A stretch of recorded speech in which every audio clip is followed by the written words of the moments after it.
everyone. Hello, Hi. hello, and welcome to our webinar today, Supercharge Your Content Marketing, Leveraging AI and Automation for Real-Time Inspiration. We are very glad to have you here with us today. Maybe I'm going to speak before the actual speaker starts for another minute or two before everybody joins. So, my name is Fabiola, and I'll be your host for today's session. I've been with Frontiera for actually more than 12 years, helping brands elevate their content strategies and making the most out of latest technologies. And today we are diving into the very exciting world of AI and automation, so very, very latest technology. And we will be showing you how to use these powerful tools to not just speed up really content creation, but also generate fresh and real time inspiration that actually is resonating with the audience. So I'm very happy to introduce our expert speaker for today, Stefan. Stefan is a managing partner of Frontiera, and he has a deep understanding and knowledge about how AI and automation can radically transform processes. And today he's going to be talking about this example of content marketing. Stefan has worked with companies and brands, of course, for years, helping them implement innovative strategies and deliver real time results. Okay, so in the next 30 minutes, we will cover the three areas to help you supercharge your content marketing efforts. So, first, we will actually be talking about speeding up content creation. So, how can AI help you create high quality content faster than ever? Then we will be talking inspiration. So, how can you tap into trending topics and where, and make sure they align with your audience's interests and needs? And number three, we will walk you through a real-time case study where we helped our client enhance their content marketing using the strategies that I was just talking about. And we will show you a little bit of the behind the scenes and maybe give you some tips and tricks of how can you do this stuff for yourself as well. So yeah, I mean, throughout the session, feel free to drop any questions or comments in the chat, and we will make sure to address them towards the end of the session. And if you enjoyed today's session and you would like to stay up to date with what we're planning for the future, please follow our newsletter, which is called The Pulse, or sign up to our calendar with the upcoming events that my colleague Sophie will just share in the chat right now. Okay, then I'm gonna pass it then to Steph. Yeah, thank you, Fabiola, for this very nice introduction. And hello, everybody, to our webinar today, Supercharge Your Content Marketing and how to leverage AI and automation for real-time inspiration. So what we've prepared for you, a quick overview on the agenda is first we will talk a little bit about why we actually came up with the topic of food content. Obviously, it was related to a client project, but it's really interesting how much food content and recipes are actually driving audiences and brands. So we'll give you a bit of context about this. Then we will take a look at the challenges of creating and publishing great food-related content to drive brand engagement. Again, so that you understand a bit about what the challenges for our clients and how we actually help them. We will then show you how we use AI and automation to create smart content. And then at the end, you're going to see the full case study and the results from it. So recipes and food trends discovery for ongoing content creation. And it's really impressive if you take a look at the food content and why food content matters so much. If you take a look at food, food is obviously one of the most universal things that we share across countries and cultures and nations. And it also appeals to a wide or diverse audiences. So no matter whom you actually like to target with food content and recipes, you're getting pretty close to your target group, because no matter if it's students or couples or kids and families or foodies itself or vegans, vegetarians, seniors, travelers, adventurers, people with specific diet needs or office workers, they're all united by food and by recipes. And it's not just the side of the audience, but it's also the side actually of the brands and the companies on the other side. So there is like a huge ecosystem and an industry that's heavily leveraging the food content. So we can talk about supermarkets, food brands itself, appliance manufacturers, again, hobby cooks, media companies, influencers, beverage brands, health and wellness, hospitality and tourism. So there's really like on both sides from supply and demand, there is like there are huge audiences and they're all united by the food content and the recipes. We also had a quick look at the numbers, and you can see that 250 million times per month the hashtag food is used on Instagram, just to give you a bit of a feeling of how much content is there created on a monthly basis. If you take a look at YouTube, the food content that has been generated on YouTube exceeds more than 51 billion pieces of content. So it's really massive. And what's also super interesting, that 39% of Instagram users explore food content via a social media platform, and 27% of those then also share the food content, like meaning the videos or the photos. So food is something that people are interested in, food is something that companies are interested in, and food is something that people really like to watch and to share with their friends and family. And another study shows that Gen Z is actually driving a bit of a shift in the food content, meaning that they are mainly using social media to discover new food trends and shopping lists for their grocery shopping, mainly then also online. Yeah.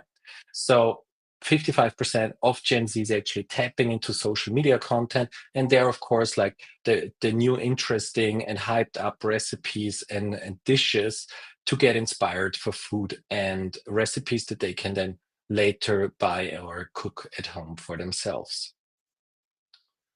So the challenge with the whole thing is that obviously it's a bit hard to break through the clutter then and address the right consumption behavior and needs of the audiences.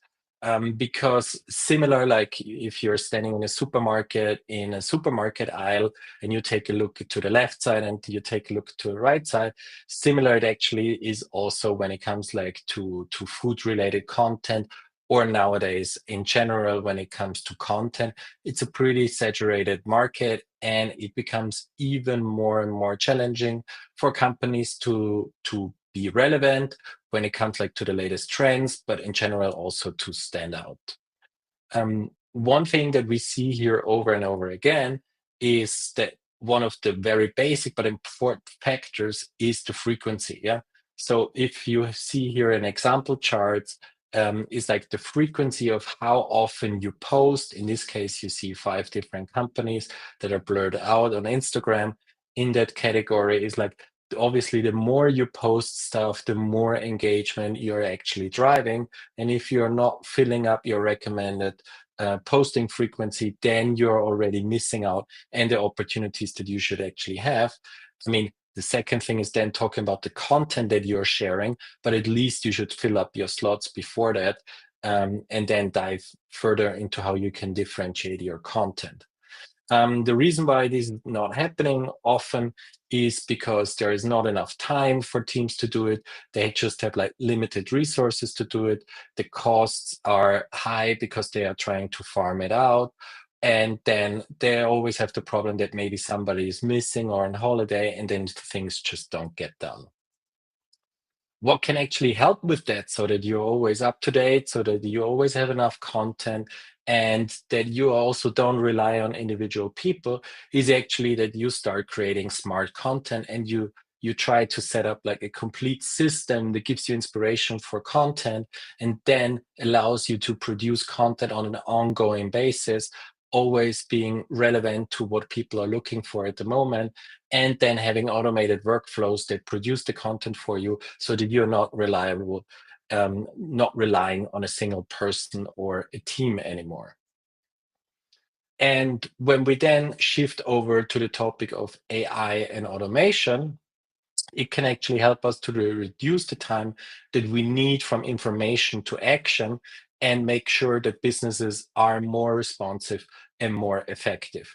As we said, we are now looking, especially from the perspective of generating like food content and in as the driving force recipes, but it can be applied to, of course, all kind of other different content that we're looking for. What you always see is that there is on the left side, you see there is always some kind of input that's needed. So some information that you want to pull in, meaning like insights that you gather learnings and do this in a faster and a better way. So it's information that an organization pulls in on an ongoing basis. Then there are internal processes, meaning you take information, you're processing information, you do some analysis, you do some production, you do some learnings from it. And then there is the content that's going to be the output. So something that you're going to push out, and then you're trying to take the learnings into action and do everything there faster and better. And you push out content on a regular basis so that actually people can then discover your offers and your services.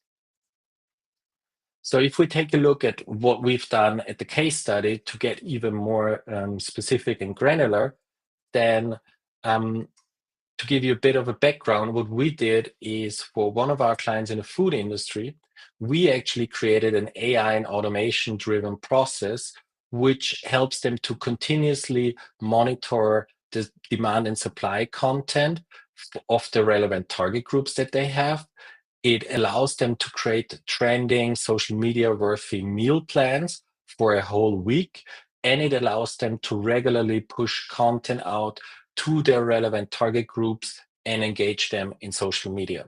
So they have a better understanding of what people are looking for.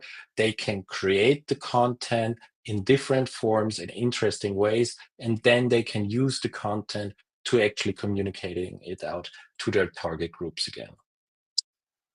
When we go through the steps of like input, processing, and output, then when it comes to the input, what we set up is actually a system that allows them to monitor, on the one hand, supply trends, and on the other hand, demand trends.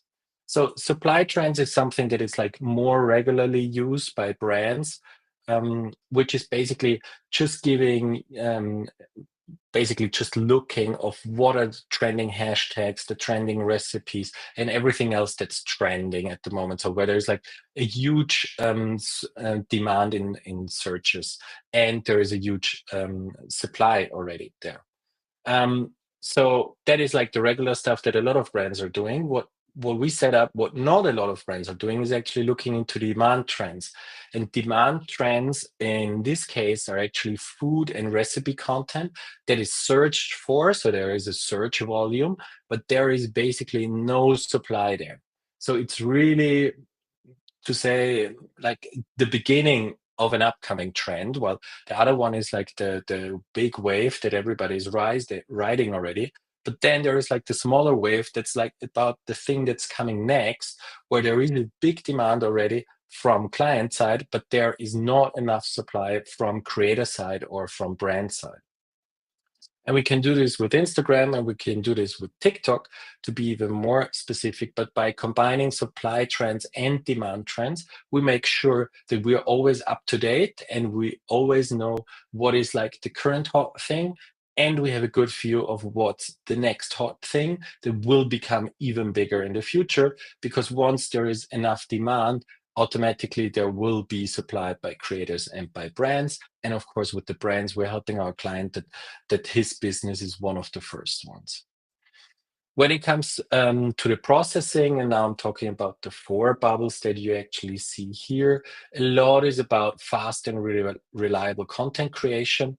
So if we take a look at steps that are necessary, what we have to do in terms of the processing, then it's like once we set up the automated connection, then we still need to scrape the data, we need to analyze it, we then need to take a look at the recipes, and we need to create shopping lists. In addition to this, we are creating shooting boards already for creative teams.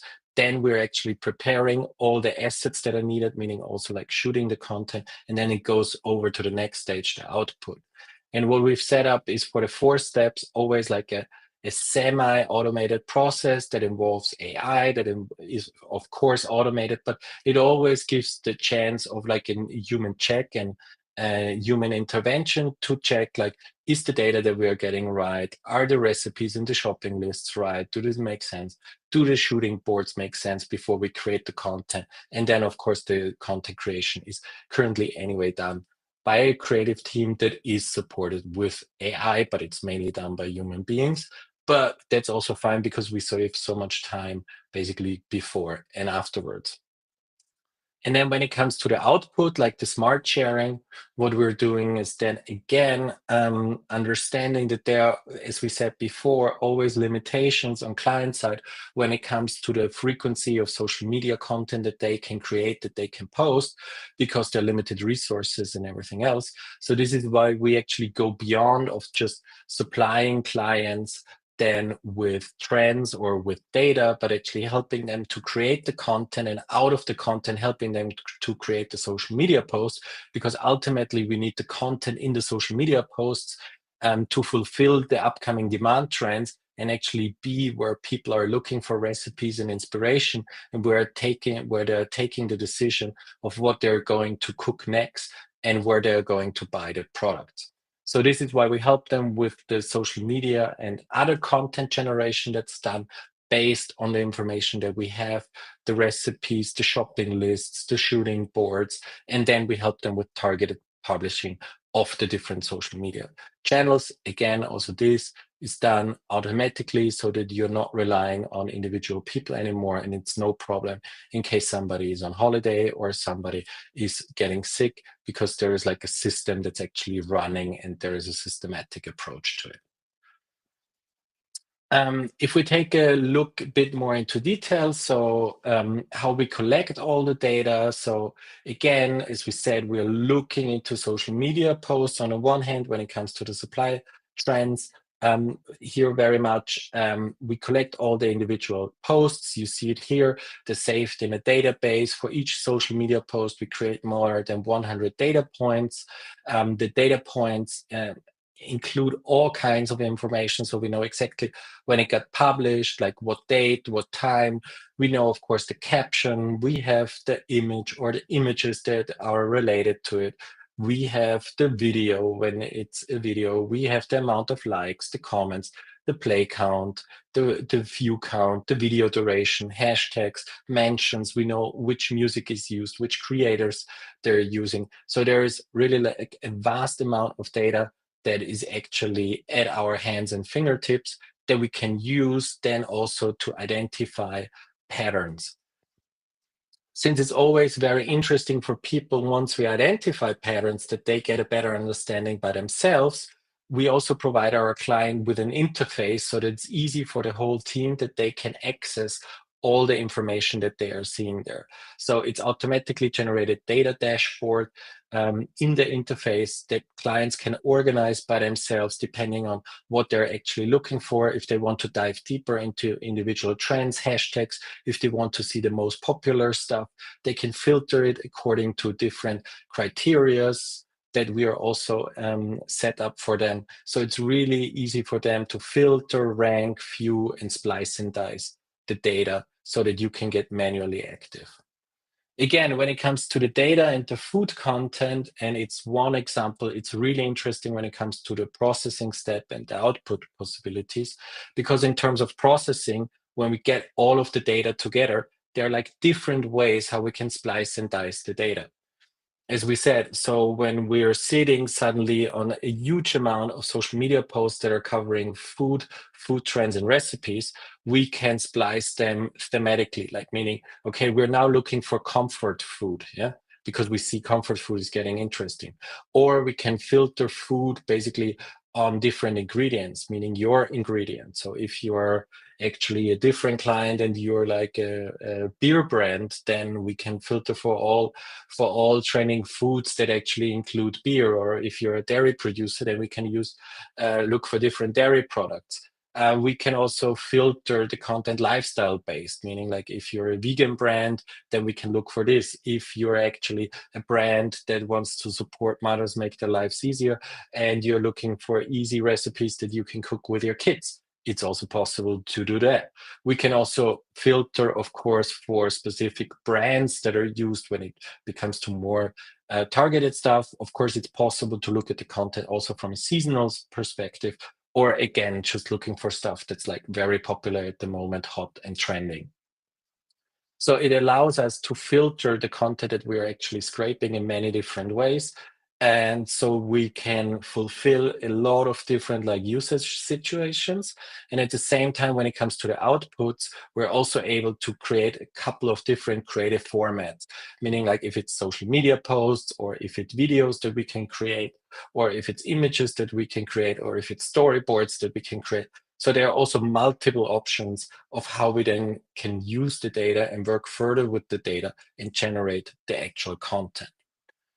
To get a bit more specific, so one of the things that we did here is actually we helped the client to come up with a weekly recipe, meaning like things that people can cook every day, very simple, like a breakfast, a lunch, and a dinner option.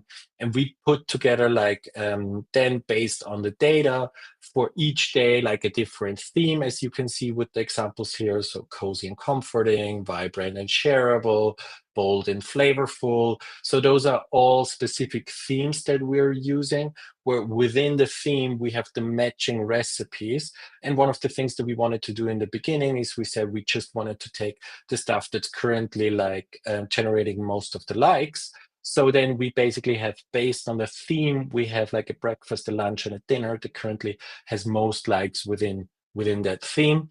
And that actually allows the client to say and take a look at like, okay, on day one, we actually have a recipe option that it combined is like 500,000 likes. And we can see how these recipes and then the content of these recipes performs in this case, like compared to day number 3, that's vibrant and shareable, that only has 285,000 likes all combined.